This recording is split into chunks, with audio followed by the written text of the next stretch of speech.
మన మర్రి golden diamonds లో మీరు కొనే ఆభరణాలపై నో జీఎస్టీ, కేవలం 1% నుండి 11% వరకు మాత్రమే గల VA, ఆపై జీరో మేకింగ్ ఛార్జెస్ ఇంకా నో జీఎస్టీ. మర్రి గోల్డెన్ డైమండ్స్.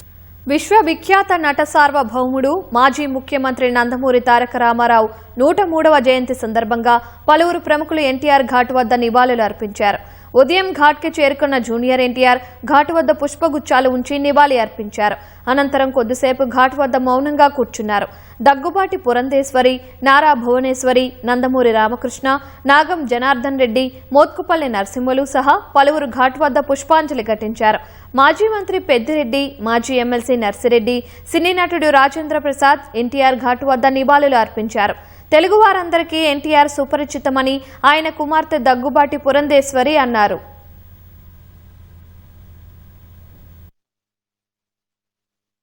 నేటికి సైతం ప్రతి తెలుగువాడు వారి వారి ఇళ్లలో వారి జయంతిని కావచ్చు, వర్ధంతిని కావచ్చు కుటుంబ సభ్యుడిగా భావించి ప్రతి ఒక్కరు కూడా నిర్వహించుకోవడం జరుగుతుంది. కనుక దాన్ని బట్టి కనుక మనం చూసినట్లయితే చిరంజీవిగా తెలుగు జాతి ఉన్నంత వరకు, అదేవిధంగా తెలుగు వారి ఆత్మగౌరవానికి ప్రతీకగా నందమూరి తారక రామారావు గారు చిరస్మరణీయులుగా, చిరంజీవులుగా మన అందరి హృదయాలలో ఉంటారు అని చెప్పి నేను నమ్ముతున్నాను. కనుక వారి చల్లని చూపు, వారి యొక్క ఆశీర్వాదం కేవలం మా కుటుంబం మీద మాత్రమే కాకుండా తన కుటుంబ సభ్యుడిగా భావించినటువంటి తెలుగు వారందరి మీద కూడా వారి యొక్క ఆశీర్వాదం చల్లని చూపు ఉండాలని చెప్పి ప్రార్థిస్తున్నాను. విశ్వవిఖ్యాత నట సార్వభౌమ నందమూరి తారక రామారావు గారు నాకు దేవుడు.